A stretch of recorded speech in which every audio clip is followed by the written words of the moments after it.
In 2018, I borrowed money from a friend to fly to Pittsburgh, Pennsylvania for a job interview. At the time, I had a wife, two kids, a government job that barely covered the bills, and I was about to go into debt for a chance at a better life. If I didn't get this job, I'd be paying that money back in small chunks over the next year. But I told myself, there is no backup plan. I will get this job. I want to tell you the story of how I got hired on at John Deere back in 2018.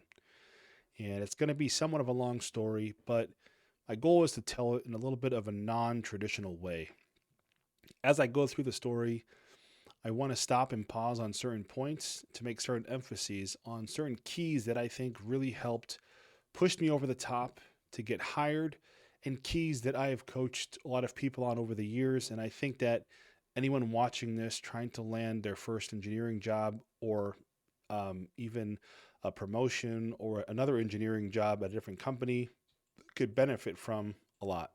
So it's going to be part story, but I'm also going to pause on some important things that I think are going to be really useful and valuable for folks starting out as engineers and others to understand and to be able to apply to their own path wherever they may be. So let's get into some of the detail. Okay, let me take you back to where I was. So in 2018, I was working at the Iowa DOT in Ames, Iowa. I'd already finished up my bachelor's degree in mechanical engineering. I began working on my master's degree, and I took the job at the DOT because I wanted to work in engineering in some capacity, so I didn't have a big gap on my resume of non-engineering experience while I worked on my master's degree. And I wanted something that kept me in Ames because I was doing my master's degree in person, not online. And couldn't afford to just not work and pursue my master's degree full time. So, although the position was a civil engineering position, a highway design engineer, I took it. I figured something engineering related is better than non engineering related. And at this point in time now, I've been there for about a year. That put me about halfway through my master's degree in mechanical engineering. And I was getting to the point where I wanted to see what other opportunities were out there so that when I finished my master's in mechanical engineering, I could get into a job that actually fit my education and fit my degree better than working at the Iowa DOT, as well as being a government job. The pay was not incredible. At the time, I was married, had two kids, and was planning to expand my family. So, getting better compensation, better benefits was also something that was high on the list. So, before this job, I had a ton of different experiences. So I'd worked at a movie theater after outside of high school. I worked in the family business for 15 years in a grocery store, in a restaurant setting. I drove a haul truck and operated the above ground plant at a limestone mine. I delivered appliances for Lowe's. I worked at Cyride, the City of Ames Transit Agency. I became a manager there for a little while, managed some folks and did some building maintenance responsibilities as well. I worked at McFarland Clinic in Ames on their program to put computers in all the exam rooms across all the clinic locations in Iowa.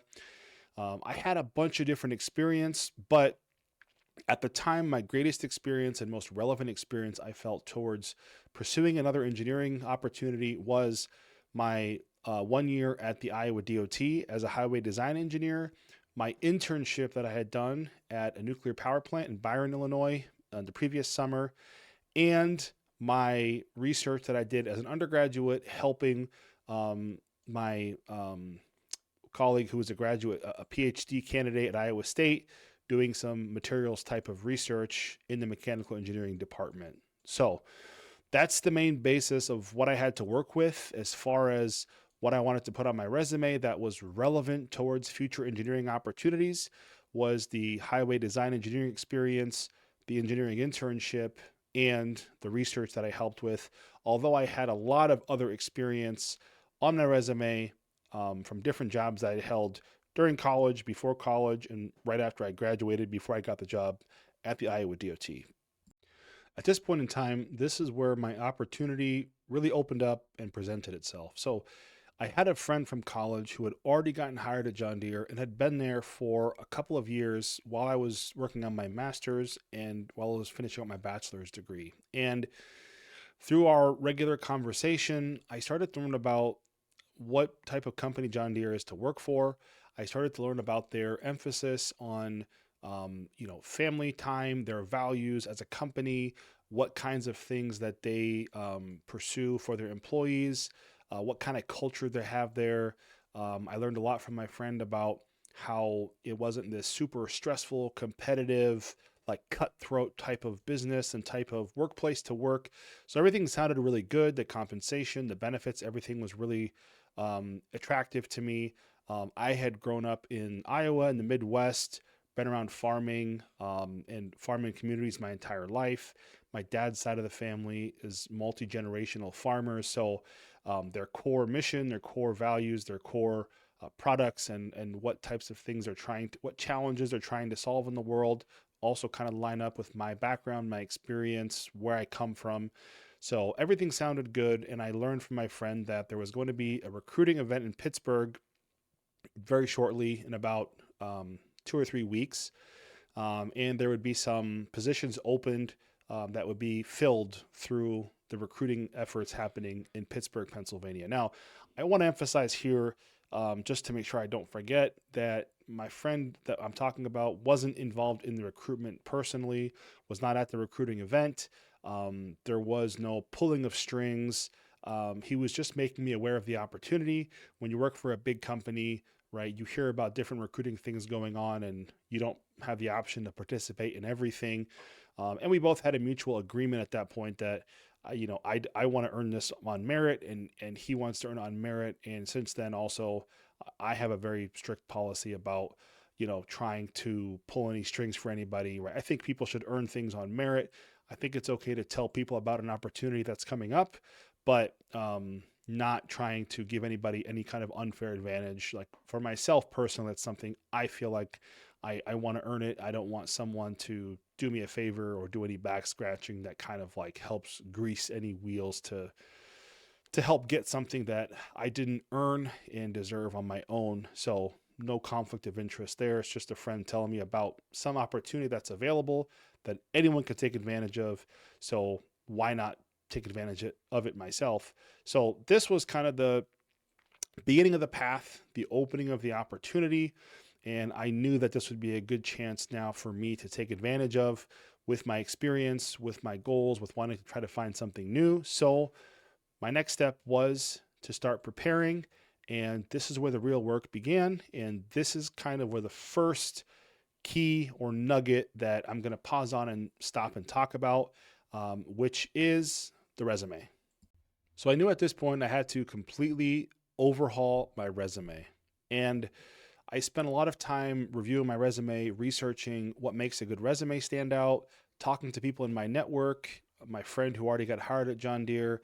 I spent a lot of time researching different sources that talked about effective resumes. One of the big ones was Google. They did a lot of research on hiring, interviewing, and stuff like that. And I came up with basically this equation that I continue to use till today. And this is the first key that I'm going to kind of pause and talk about and tell kind of my story, but also pause on it as a key that I think everybody can benefit from if they're on the career pursuit journey.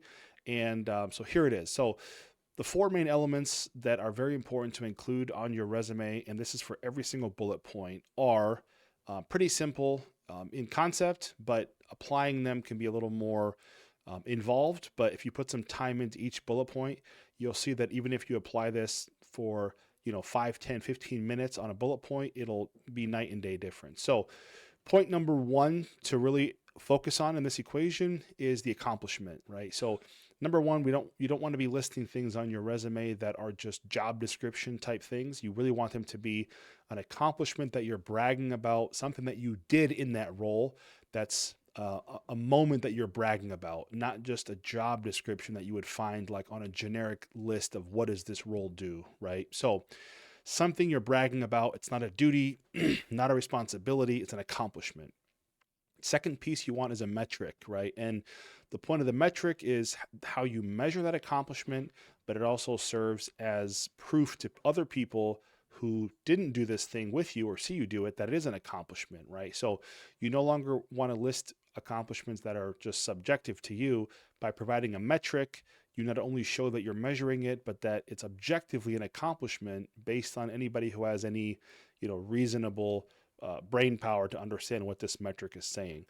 The third piece is how you did it. So we don't only want to talk about the accomplishment and how it's measured, but how did you do it, right? That could be procedurally. Ideally, it would be what tools and technologies that you used to accomplish this thing. And that's a really good way to actually make your skills and tools section shine even more. Instead of just listing them as bullet points, putting them into your examples, not just to say that I'm really good at or I'm competent in SolidWorks, but to show an example of how you use SolidWorks in a project, right? This is where this kind of shines.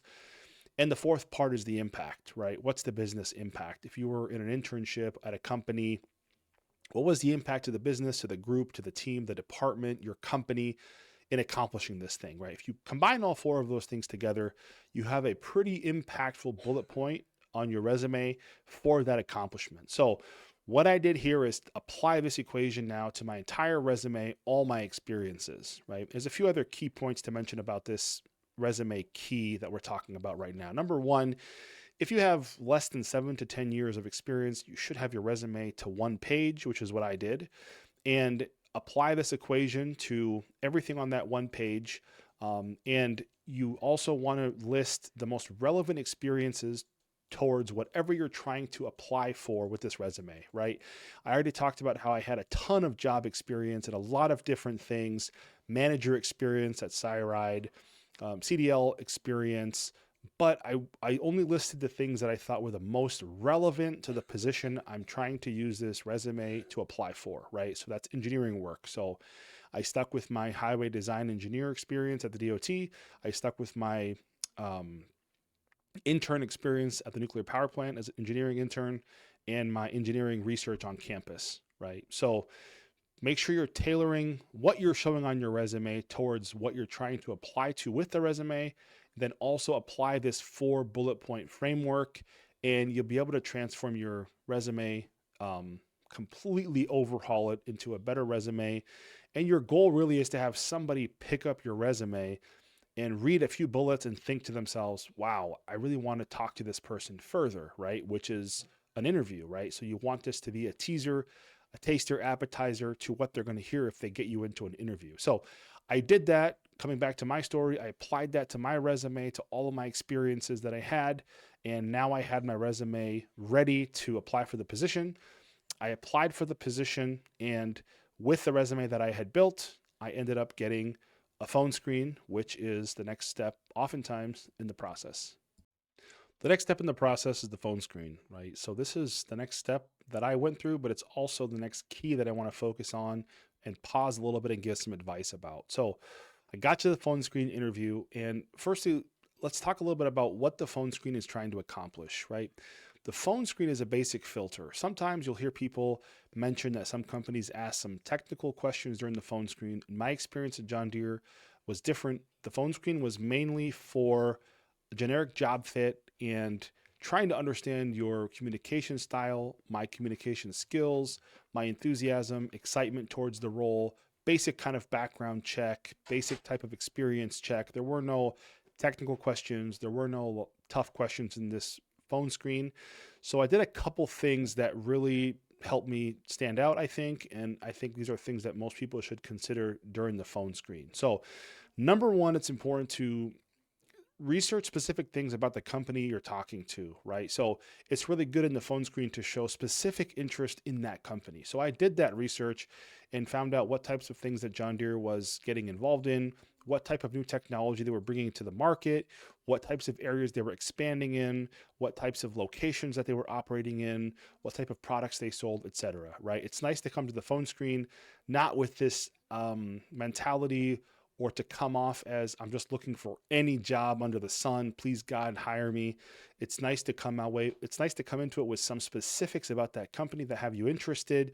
So you're actually, interested in what they do specifically, right? That doesn't take a lot of research. That can be done in probably an hour or less, right? If you put in some time. So they also want to understand how likable you are, right? What it's like to work with you, what it's like to deal with you, to talk to you, just having a conversation to see what's your personality, right?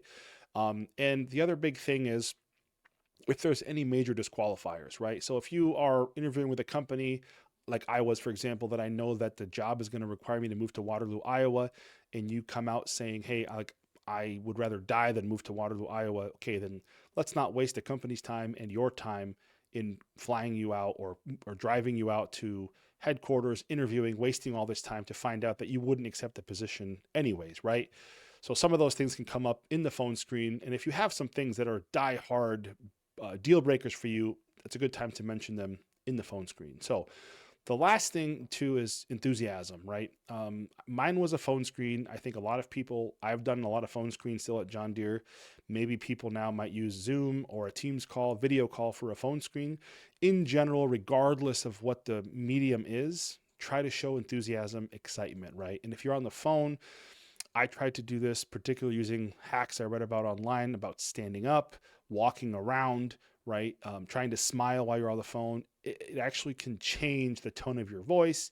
It can make you seem more excited, right? If you just take a phone call sitting down in the corner of a room facing into the corner, you don't notice it, but your body language kind of makes your tone less excited, and you might not even notice it coming off as that. So try to convey interest in that company specifically in the phone screen. Try to come off as like be social, be likable, be ask interesting questions, show that you're an easy person to work with, show enthusiasm, you're happy, you're excited about the opportunity, and that should do a lot to get you through the phone screen.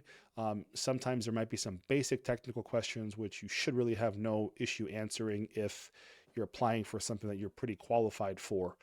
So I ended up within, I would say, a week after the phone screen, getting the news that I had passed to the next stage. And the next stage was I had an interview scheduled for this conference in Pittsburgh, which would require me to travel on my own money, which I didn't really have at the time. So I ended up having to borrow that from a friend on a chance that I could land this job and open up new opportunities in my life and increase my standard of living and all these different things that came with it. This is where things got real. So to go to this interview in Pittsburgh, I would have to pay for everything. John Deere wouldn't reimburse anything. Travel was not covered. Food was not covered. Hotel, Ubers, everything like that. So I had to really decide if I was going to go all in or not. And I put this quote up here because it's really a quote that I found to be very true, and it applies to the situation that I was in. One of the things that Tony Robbins likes to say is, if you want to take the island, just burn the boats, right? Have no backup plan. And I'm not encouraging people to be completely reckless with their lives, but you have to really commit, right? You got to commit 100%. You have to come into things, and I came into this opportunity after discussing with my wife, looking at where we were financially, what our future looked like, how we wanted to improve it, how we wanted to take a chance on this thing, and what we saw our future could become. We agreed to go for it 100%. And the mentality I had was, not getting this job is not an option. Like, I will commit myself, whatever I need to do to become the top candidate, however much I have to practice, however long I have to finish, spend getting my examples ready, practicing mock interviews, like whatever it is, right? I'm in it 100%. I want to take the island and burn the boats behind me in mentality, right? I still, if I didn't get the job, it wouldn't end my life. It's not like I bet my house on it or, I was doing something really, really reckless that would put my family in danger. But I didn't really have the money to pay for this trip, and I borrowed it from a friend. Luckily, I had a friend who lent me the money, so I wouldn't be, in debt to the loan sharks who would come and start taking kneecaps. But I would have to pay this loan back over the next 6 months to a year to 18 months slowly.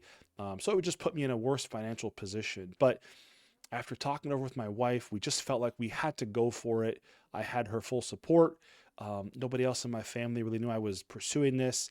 I just had to put everything I had behind it. I booked my trip. The interview date was set.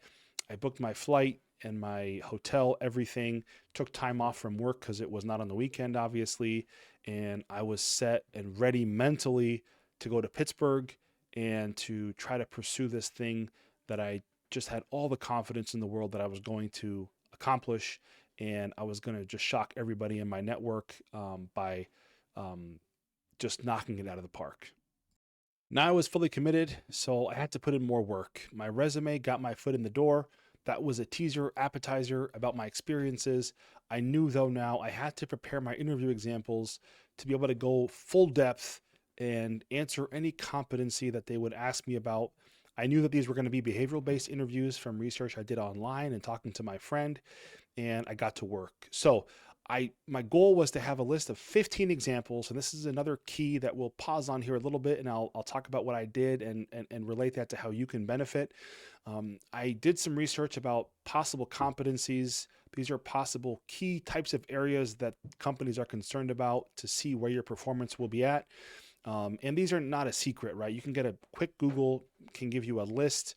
Most companies are in the general same realm of competencies around teamwork, decision making, making decisions with data, things like that. There's no real top secret information there. It's more about digging into your examples and making them fit the competencies, making sure you have all bases covered in the competencies, right? That's the positives and the negatives. Like, tell me about a time when you made a decision too fast that didn't work out well. So you want to be prepared not only for the positive version, but the negative version. So to talk about kind of how to view this, I showed this graphic here. So, on a scale of 1 star to 5 star is kind of what I'm going to summarize here for you.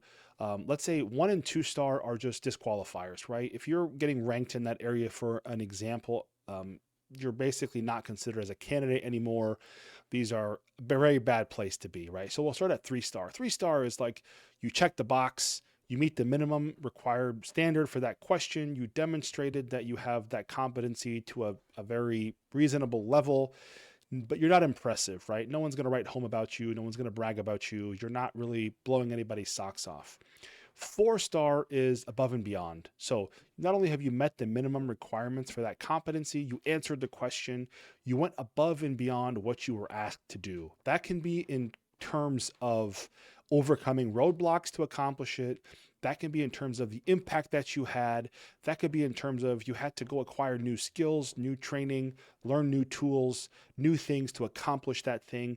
You went above and beyond the call of duty of what normal person would have done to accomplish the task you set out to accomplish. Now, 5 star is where the rock stars live. 5 star is accomplishing everything from the 3 star and 5 star situation, but also now we're talking about magnifying the impact, right? So not only did you go above and beyond, you might have impacted other teams, other groups. You might have taken what you did and found ways to apply it to other areas that could benefit. You might have presented what you did, maybe documented the process and presented that in front of your team in a department meeting, other departments, other teams. You might have trained other people on how to do what you did. So it's doing the minimum, going above and beyond, but then also now you're like exporting that value, that impact far and wide beyond the original reach and scope and team that you were initially assigned to do, right? So I went through all my examples that I had, digging down into all the details from my work at the DOT, my internship at the nuke plant, my research at Iowa State in the mechanical engineering department, and I'm trying to make sure I have as many 5-star examples as possible. If I don't, I'm trying to beef them up, remember details, go through emails, presentations, documentation to make them 5-star examples. Key point here, we don't want to lie and invent stuff we didn't do to make them 5-star, but we want to try to find the ones that are 5-star and get as many of those as possible. We don't want to go into the interview with 3-star examples. We want as many 5 stars as we can, and the rest should be 4 stars. So at this point, I had about probably 10 5-star examples and 5 4-star examples after going through all my different examples. And then I go through and make sure that I have all the competencies covered, right? So making a matrix that shows competencies on one axis, my examples on one axis, make sure I have all those bases covered so that any reasonable question I could be asked, I have an example to cover it. in a lot of detail, right? So this is most of the heavy lifting involved. And I took a lot of time to go through detail to get all this information. But once you have your preparation at this point, now it's a matter of reps, it's a matter of repetition, time you put in, how much time are you going to put into practice? First, to commit everything to memorization, and then to practice delivering these examples in an interview, mock interview type setting. But this is the heavy, heavy, heavy lifting, digging out all the detail, getting all that documented. So at this point, I'm about 2 weeks away from the interview date in Pittsburgh. I have everything documented now. I have all the examples and the details pulled out, as many 5 stars as I can. The rest are 4 stars. And I'm ready to start memorizing all the details, the metrics, the outcomes, everything in the star format. In a lot of ways, we've already kind of separated ourselves from a lot of the competition by how much rigor we've gone into picking our examples. But this is where we really start to separate the men from the boys, so to speak. Memorizing your examples well, right? I spent the next week memorizing my examples, right? I've already documented everything in excruciating detail, and now I need to memorize them. A lot of people that I've seen being on the interview side of the table, where I'm interviewing folks, helping people prep, coaching people, helping colleagues, helping friends, helping people in my network. This is where people start to kind of slough off, the effort starts to drop, and you start to have the real rock stars separate from the rest of the pack in how much time you spend memorizing. So most people vastly, vastly, vastly undercommit time to this portion, and it's very important. So memorizing your examples, every detail, like the back of your hand, like your birth date, like your social security number, like your address, whatever you want to use to describe that, you need to know your examples very, very, very well. Because once you get into the interview, no matter what you think you are in terms of quality of interviewer, nerves are going to get to you. Things are going to pop up, unexpected things. The environment might change. You might have an awkward interviewer who makes things weirder than you thought they were going to be. You need to know your examples just like you know your address and your last name and your birth date, right? So memorizing metrics, memorizing the order that things happen. A lot of times I see people in interviews who I know that didn't put the time in start to get halfway through the example. Then they end up, tracing back to the beginning and saying, oh, I forgot to mention this part in the setup, in the situation or task, or, and they get to the result, they miss mentioning a certain impact that they had. So take the time. I took about a week in preparation, before work, after work, on my lunch break, in the evening, when the kids go to bed. Memorize your examples so that someone can take them away and you can just list them read them out loud, the same way that you memorize your phone number. If you commit them to memory like that, you'll be very, very solid in the interview. Some of the criticism I've heard from people about this is, if I did the work, I should just be able to go to the interview and just speak about the things I did. It doesn't really work that way, right? That sounds great in theory. I've interviewed so many people who I even have worked with and know that are good, strong engineers. But when they get to the interview, they start mixing up details. They forget some details, right? This isn't an issue of you're trying to have a canned response or a canned answer that's kind of BS. It's just making sure it's committed to memory, because once you get in the interview, nerves become an issue, time becomes an issue. You want these things to be committed to your memory the same way your phone number is, right? I can't harken on that enough. This is where people start to cut time, and maybe they'll spend half a day doing this, a couple hours. It's just not enough time, right?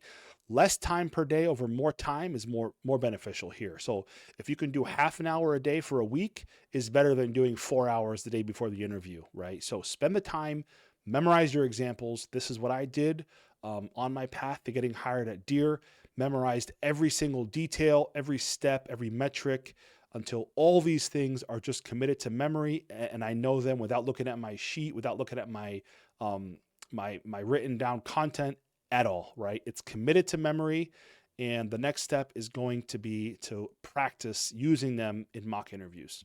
The next phase in my preparation was doing mock interviews. So I spent the next week that I had left before the interview in Pittsburgh doing mock interviews. I interviewed full mock interviews twice a day, once in the morning, once in the evening, a full hour each time. And I don't want to start to sound too hyperbolic. because I've already said in the memorizing your examples phase that that's what separates the men from the boys. So I don't know what doing all these mock interviews for 1 week separates like the supermen from the men. Use whatever analogy you want here, but I can tell you from what I've experienced, especially over the past 8 years, coaching people, helping people interviewing people myself at career fairs, just being involved with so much with interviews. This is the part I think where most people really, really, really underprepare. Most people vastly overestimate how good they are at interviewing. I've interviewed people that I work with, and I know they're good engineers. They're amazing when I work with them, but they don't do that well in the interview. And it comes from practice, right? This is something, again, just like memorizing your examples. A lot of people think, well, if I did the work, I should really know about it, and it'll just come off that way in the interview that I know what I'm talking about. Wrong, right? That is not the case at all, unless you're some kind of savant interviewer. But mock interview, if you can give yourself a week, if you can do 1 or 2 a day, fantastic, right? And a couple of key points I want to kind of pause on here and harken on a little bit. Number one, a lot of people think they have to have an engineer, someone who's been a manager, somebody who's interviewed people, somebody who's an expert at interviewing to help them do the mock interviews. If you have that accessible to you, that's great, fantastic, right? I didn't even have that accessible when I was doing these interviews. A lot of my mock interviews were with friends that I had that were not even engineers. I did a couple with people that were engineers, but the main takeaway that I have is doing a mock interview with another human being who has some reasonable level of intelligence in general is better than doing it by yourself or by just looking at your interview examples on a piece of paper, because actually saying the examples out loud, answering questions out loud has a lot of benefits, right? It's like practicing a speech out loud to a mirror is better than just thinking about it in your head, right? So as long as you have a somewhat able-minded person sitting across the table from you, they can give you reasonable feedback about if your example made sense. Was it logical? Did it flow well? Did you forget any points? Did you get to a point in the example and then come back in the timeline? Did you use complex words that were hard to understand? Did you not highlight the impact? And they can ask reasonable follow-up questions that any reasonable person would ask, right? If you can go back and do that again, what would you change? What was your main takeaway from that thing, right? Those are things that any reasonable person might think about asking. So don't underestimate how valuable it is just to have anybody who's, reasonably intelligent to help you do the mock interviews. And if you have someone who's an engineer or more qualified or has done interviewing, of course, that's better, right? But if you don't have that, still try to find somebody, right? So I spent a week, 2 interviews a day with a mixed variety of different people, asking different questions across different competencies, using all my examples that I had prepared before and memorized. And this got me to the point where I was very, very, very confident leading up to when I would be traveling to Pittsburgh to go and do my first round of interviews. And I can't emphasize this enough. I really can't, guys. Mock interview, mock interview, mock interview. Don't tell yourself, even if you think you're a strong interviewer, I think most people are vastly overestimating that from what I've seen from doing dozens and dozens and dozens of interviews. So practice. You'll never regret over practicing if you get the job, right? If you land a job and you think you practiced twice as much as you needed to, you'll never say, oh, I wish I never practiced. But if you get into an interview and you perform poorly and you feel like it's because you didn't practice, that's a lot of regret to. So I got on the plane and I flew to Pittsburgh, Pennsylvania. On the flight there, I was practicing my interview examples. On the Uber ride from the airport to the hotel in Pittsburgh, I was practicing my interview examples. At the hotel, I was practicing my interview examples. In the morning, when I woke up early, a few hours before the interviews would start, I was practicing my interview examples. On the Uber ride from the hotel to the conference center, you guessed it, I was practicing my interview examples. Outside the room where I'd be interviewing, take a wild guess what I was doing. Practicing my interview examples. Practice, practice, practice, practice, practice, right?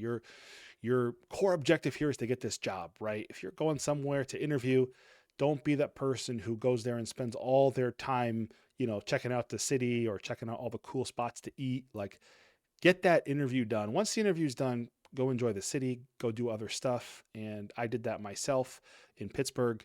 But up until the interview, that's your main goal, right? And that's what I focused on. I kept practicing all the way, every minute I had up until the interview.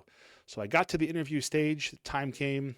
I walked in, introduced myself to the two people that I interviewed with at the conference in Pittsburgh. Turns out they were both in engineering, but not really in any core mechanical engineering roles or anything product development wise. So I actually did myself a lot of good by walking through my examples that I had from the DOT in a way that was easy to understand for anybody who hadn't done any civil engineering work. And they were far from any kind of civil engineering work. So they appreciated me walking through the examples and not using jargon that would be, need to be explained and expanded upon. So that's something that to focus on a little bit.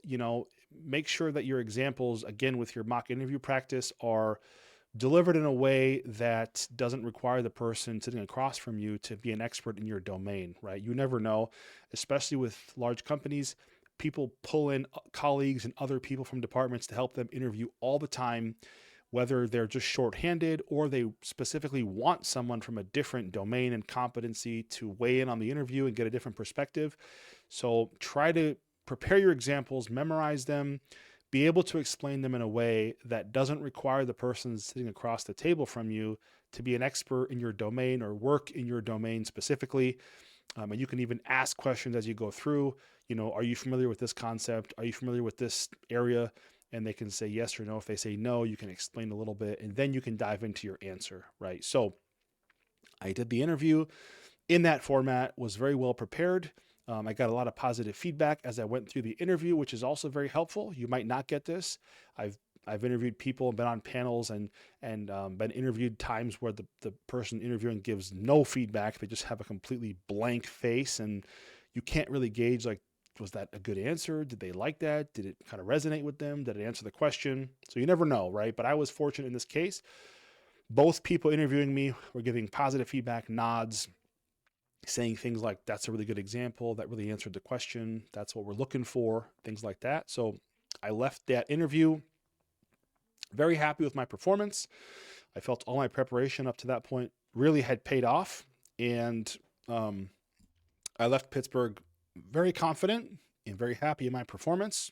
And I believe it was about a week to a week and a half later that I got an email. I got the news that I had advanced. I passed the first round of interviews, and I was being scheduled for the second or third, if you count the phone screen interview, round of interviews at John Deere headquarters in Moline. And I had about a week to a week and a half to prepare a little bit more for those interviews, where I'd have to go drive and be at headquarters for the final round of interviews. After I came back from Pittsburgh, I was trying to think of a way to set myself apart in a serious way with the rest of the competition for the final round of interviews. I didn't know how many people would be interviewing and how many positions were open, but I knew I wanted to do something to put myself over the top. And after brainstorming and talking to my friend that already worked at John Deere, other people in my network, we came up with this binder idea, something that a few of my friends had used in the past, and I think it's very underused. And the idea is to provide during the interview a visual aid of some kind for each interview example that you have out of your pool of interview examples, so that the people who are interviewing you can follow along. They can get a better sense of what you are working on. This also ties back to, you're not always interviewing with people who work in your domain or experts in your domain. So, as they say, a picture's worth 1,000 words. So certain concepts might be hard to visualize, right?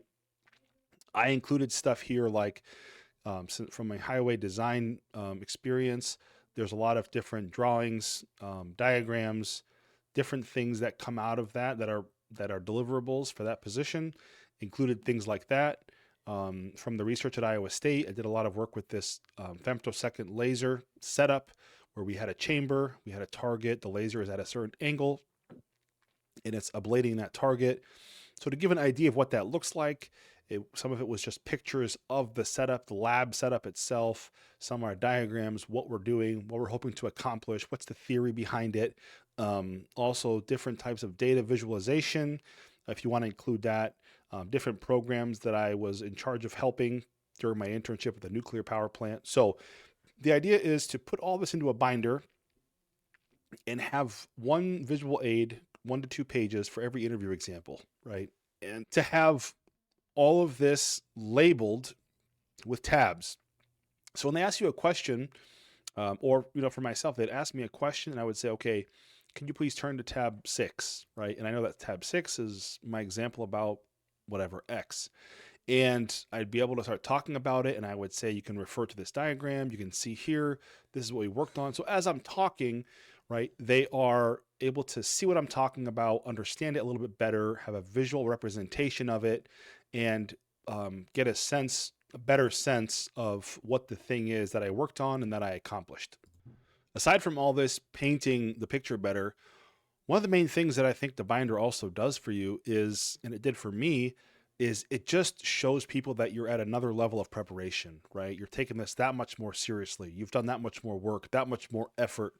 It's something that very, very, very, very few people will take the effort to do.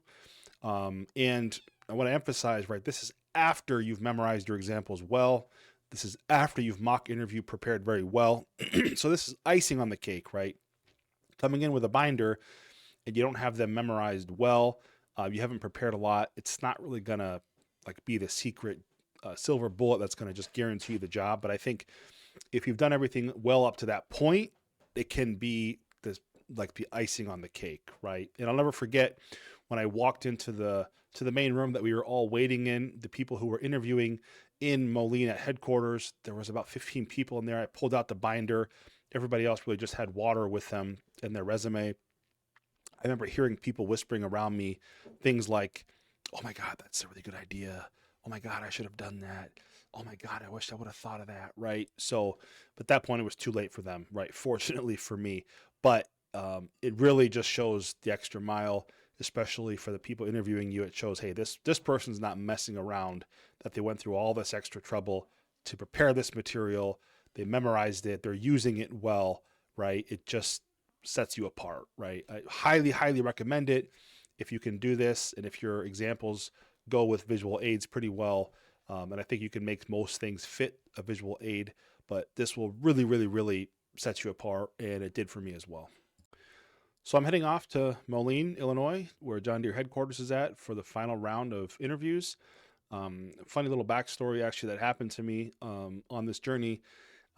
I was supposed to have, so all the expenses now for this part of the interview process was supposed to be covered by John Deere, whether you get the offer or not.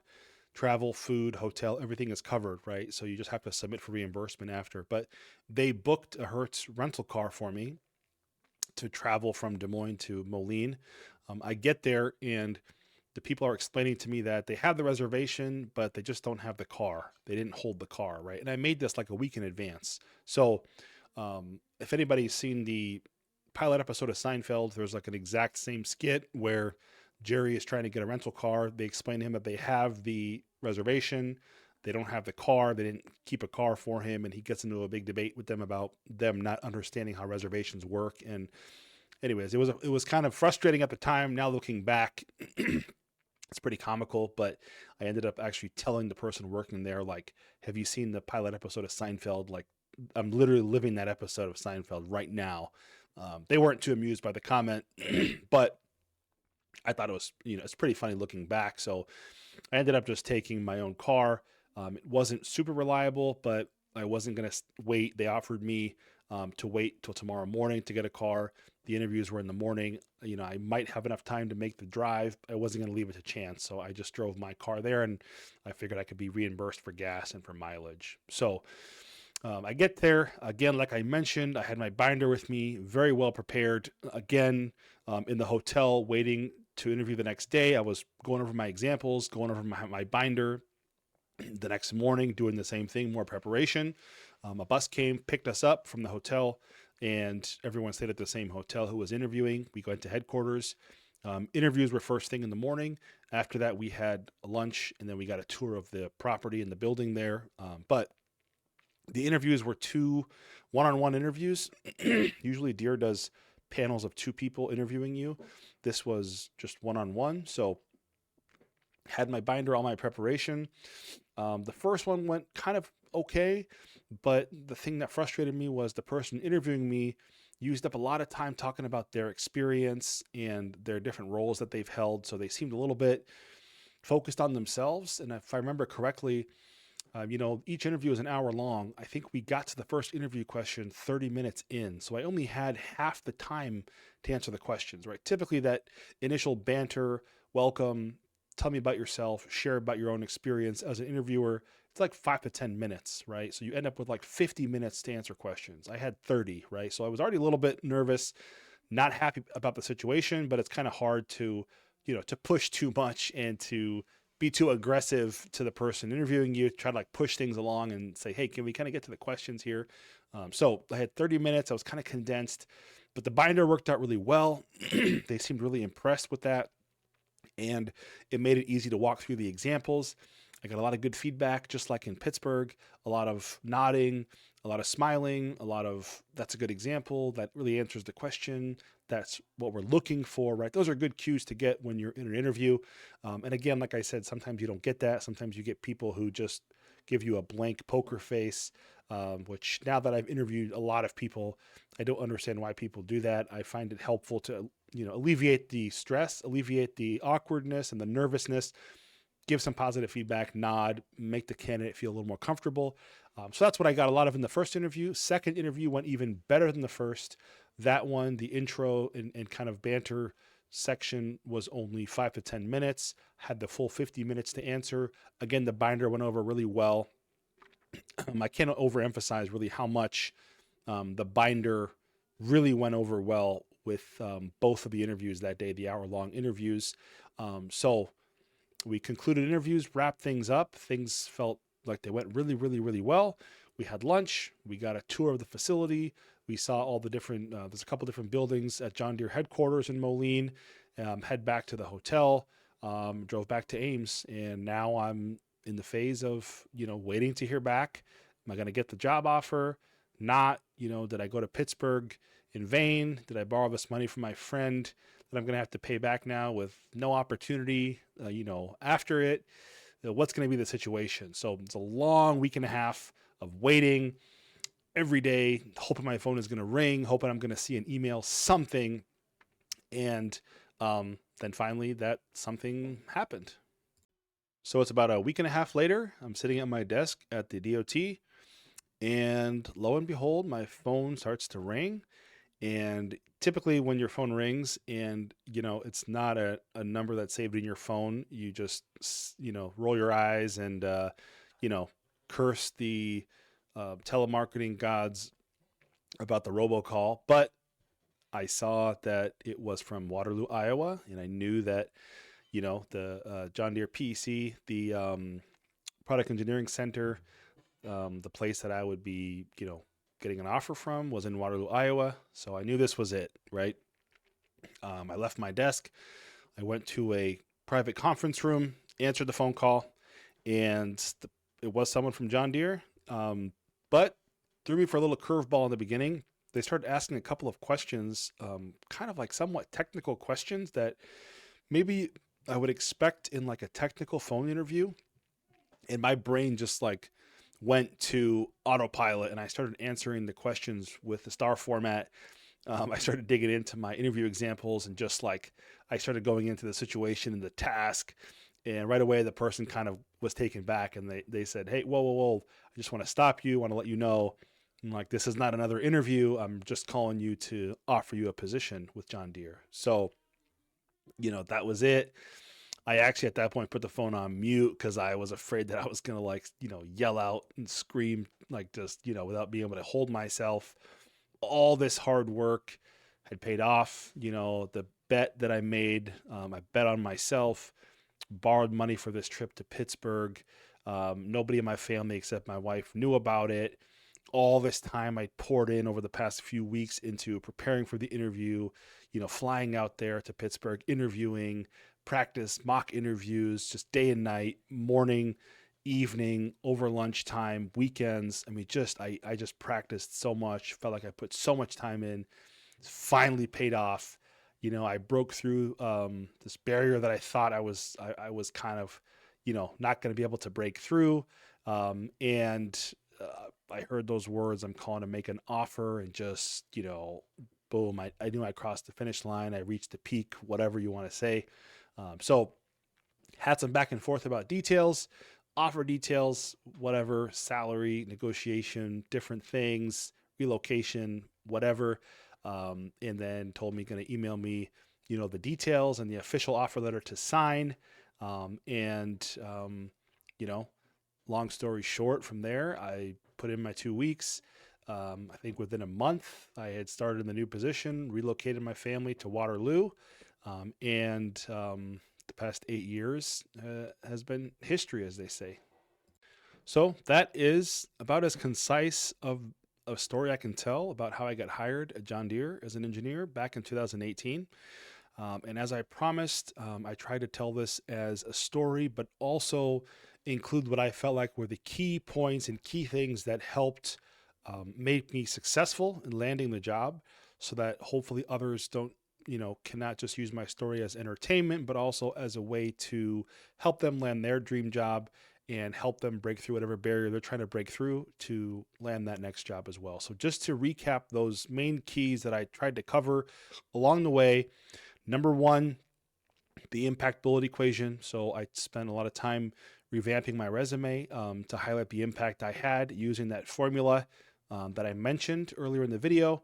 Number two, the strategy behind the phone call. A lot of people take the phone call a little too casually, and I mentioned some of the key points that I think are really important to cover when you're doing a phone screen interview. Number three was to get those 15 ideally 5-star interview examples. We want to get as many 5-star as we can, fill the rest in with 4-star. We don't want any 3-star, definitely 1 or 2. Number four, we want to memorize our examples, just like our birth date, our phone number, our social security number, our address. Commit them to memory. Take the time. Take the 3 to 5 days to a week. Just get them memorized and you'll perform so much better. I promise you.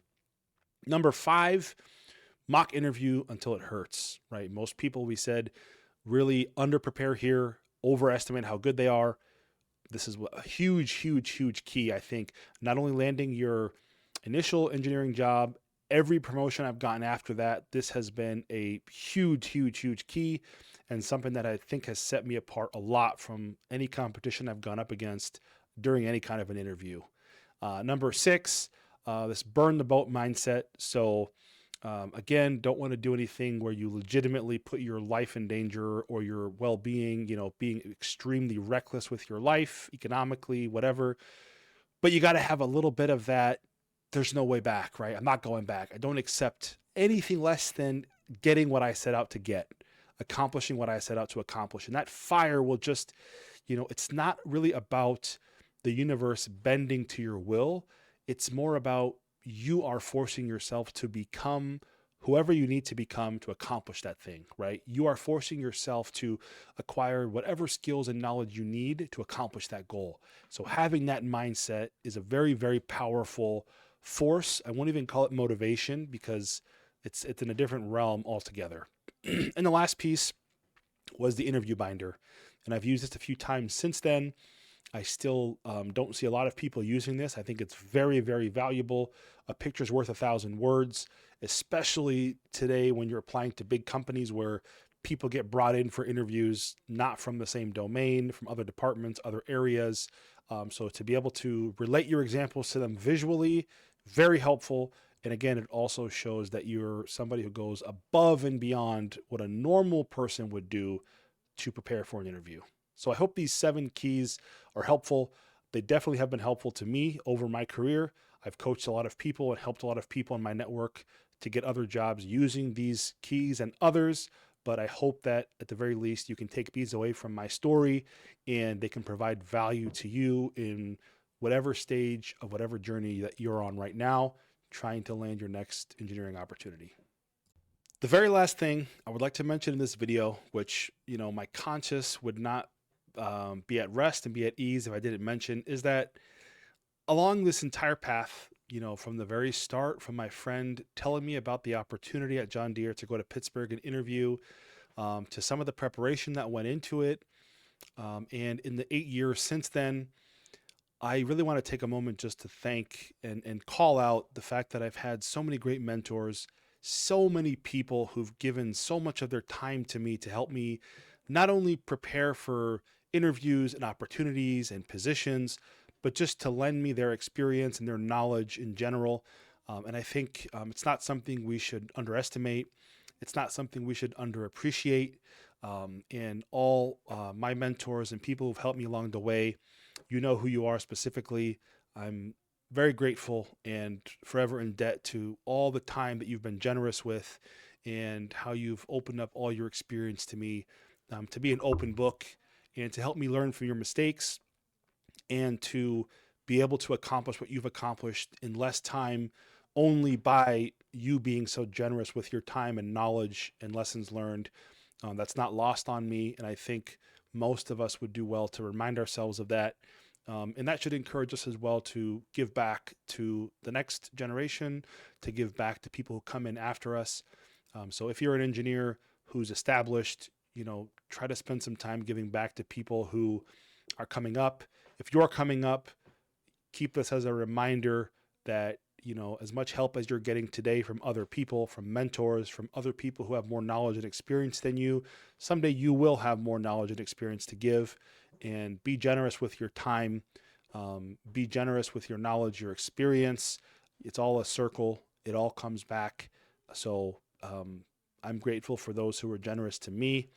And I'm trying to do the same thing myself through this YouTube channel, through these videos that I make. And I hope to continue that.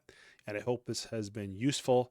If you have any questions about my experience, if you have any thoughts, feel free to share them in the comments. If any of this resonates with you, feel free to share in the comments. If you have any specific questions, again, you can direct message me or put them in the comments. I'm pretty responsive and I will get to them in a timely fashion. Thanks for watching. Hope you found this useful and see you in the next one.